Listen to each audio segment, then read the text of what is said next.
All right, guys, how's it going? So in this video, I'm going to be talking about Manu Kone. Now, I would like to have spoken to you about this a couple of days ago, but I'm behind on things. As you know, my girl's here at the moment from England, and each day we're out and about, just doing things and stuff. So I'm not getting a lot of free time at the moment. That will change next week.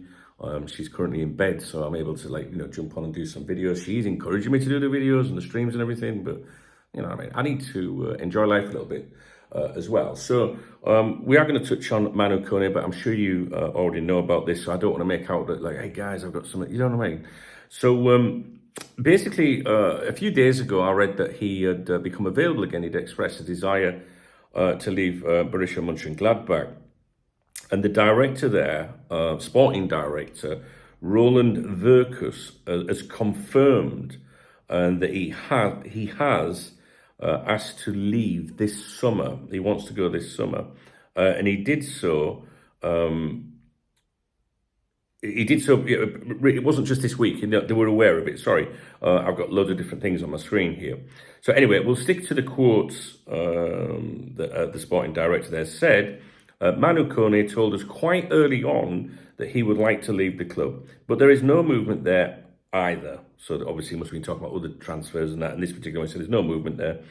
We are watching the Olympic Games, and then we will have to see what happens. The player is out at the Olympic Games at the moment with the France under-23 side. He continued to say, if something comes up, we will listen to it, but without the pressure to do it. In other words, yeah, we'll listen to it, but don't just think that we're going to accept it. In the end, it has got to be a good fit for all parties. Therefore, they want their valuation. The player wants to go where he wants to go, and the agent will want his kick as well. Now, he's under contract for another 2 years. And the interesting thing is that his valuation is suggested to be around, I think it was 20 million euros, which is just short of 17 million pounds, 16.8 million pounds. These are the kind of deals that I never understand. Well, I do understand why they don't happen, but these are the kind of deals that I really wish that our owners put through, basically what I'm saying, our ownership, our management, whatever, because, we're talking about 16.8 million pounds, not 68 million pounds. And these kind of deals are the ones that you think would have made all the difference, to a squad. Like when Jurgen was at the club, it's like, if we'd only, a couple more players. These players don't always have to be £100 million players, you know what I mean? And to be honest with you, I don't see Liverpool fans ever calling out for that. We're talking about an exceptionally very, very good, versatile as well, midfielder available for £16.8 million, if you believe the reports, but the reports are originating from very credible sources. I've got on my screen here, there's the different places he can play. Main position, central midfield. But also he can play as a defensive midfielder and as attacking midfielder. He's a very good player, and a player that Liverpool previously sniffed around more than once. And I think last year they were quoted £35 million or something like that for him. But he's one of those like long-running targets that we see all the time. Well, hang on, I shouldn't say target. One of those long-running options, possibly. One of those players that's linked with us forever.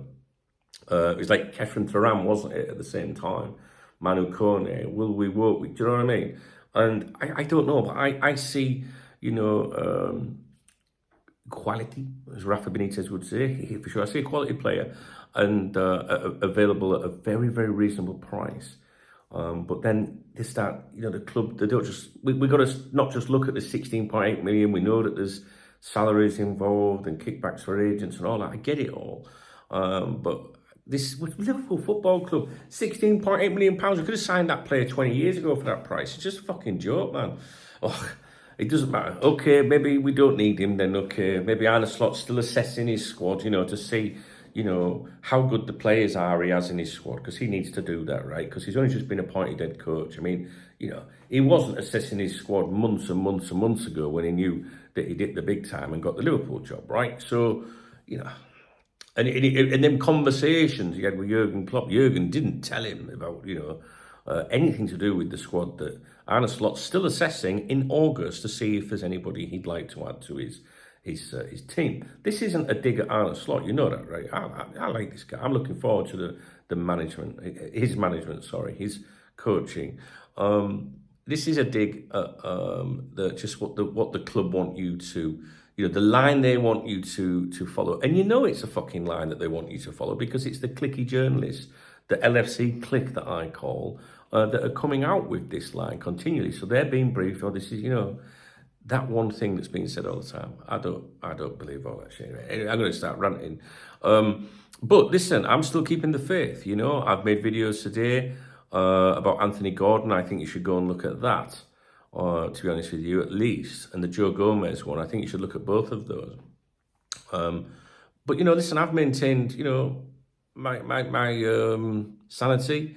I do think we will do business. Maybe we haven't done business because Liverpool are wondering, how much of the transfer kitty they might need if Anthony Gordon could be tempted into coming to Liverpool, or if a deal could be done with Newcastle. You really need to go and watch that video, and those two videos, I think, the Gomez and the Anthony Gordon one, just so that I don't repeat myself in this. But it just makes you wonder if that's why Liverpool have been so quiet, is because they're thinking, how much money do we need to do the Gordon deal, potentially do the Gordon deal. And as you know, if you follow my live streams, ever since Gordon was linked with us, my opinion has always been I could see us doing it, but I think it would be right at the death of the window. And there are other factors, like the player would have to try and push the move. Luis Diaz, was it conditional on him and Barcelona? Just various things. But if Liverpool were thinking, we might have to, we might leave this to the end of the window, is that why they haven't done anything so far? Because they're thinking, we can't go out and buy player A, B, A. I was going to say C. How silly to think 3 players. We can't go and buy player A and B because that might eat into the money we need for Gordon. So it does make me wonder if there's something along that line. Anyway, this video is not about Gordon. This video is just about my frustrations sometimes, when quality players become available. And over the years, even if you say, don't touch, Manu, Kone, just don't go there, right? This has happened many, many times over the years where I'm like, why are we not getting involved with some of these players that are available at very good prices that would be fabulous addition to the squad? So that would be my suggestion to you, is even if you thought we can do better, or do you know what I mean? Would you not agree with me that Manu, Kone being in the squad, would you not rather see that, for such a reasonable price? Or have you had your expectations managed where you think, no, we don't need that, that's not what we do, don't? Yeah, of course, I'd love us to go out there and sign the best defensive midfielder in the world, for example. But that's never going to happen under FSG. However, there is still time left in this window. I've suddenly gone into the way of thinking that the Anthony Gordon thing is affecting other things at the moment. I think that's my current mindset today. But I do think that we'll do activity. I do think we'll see more than one player brought in. I do. But it could be dependent on that Gordon. All right, so anyway, I'm going off all over the place. I do apologise. This video is about Manu, Kone, and I'm sure you know that he's available for that price, and I'm sure you read the reports. And like I say, I'm a bit sorry that I'm behind with things, but I'm not trying to say that I'm bringing it to you before anyone's mentioned it. I'm just trying to give you my opinion on the situation. He's a good player.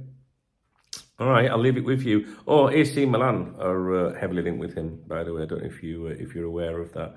I think they might get him. So I'll leave that with you. Sorry if I'm moaning a little bit, but I do get frustrated sometimes, because it's not always about going out and buying 85, 90 million pound players. And I think that the club tries to make out that we, the supporters, are like that sometimes.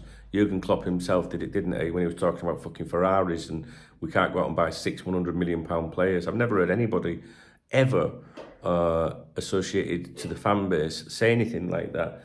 What I have heard him say once was about, not once, but one player, was Bellingham, that he would be worth it. He would be worth that investment. But I've certainly never heard our fans demanding that kind of stuff. Well, Mbappe, but we all know Mbappe is never going to happen. So anyway, I'll leave it with you guys. Would you take a punt on him at, about 20 million euros, 17 million quid? Do you see my point? What I mean about, how that would be a quality player being added to the squad, So I know it's very easy from our point of view to come up with these things, because what if the player was like, no, I want to be a first team, I want guaranteed, you know what I mean?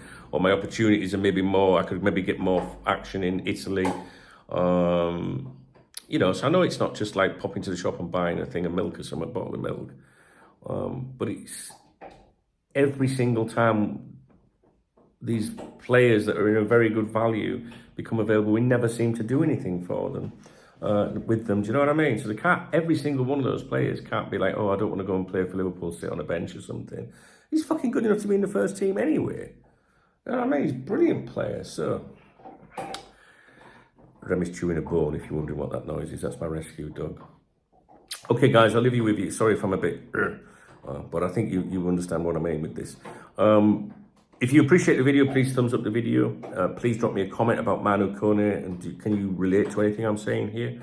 And if you want to buy me a beer or a coffee, hit the super thanks button, the red love heart. I don't know, is it red? I don't think it is red, is it? I don't know, it's a love heart under my video. Hit that, and when you hit it, go, I love you, dunk, like that, as you press it. And yeah, buy me a beer or a coffee, and I'll give you a shout out in tomorrow morning's morning briefing. And I look forward to catching up with you guys. Well, before then, hopefully. I'm thinking of doing a live stream today. So I'm sure we'll cross paths at some time today. All right, guys, take care.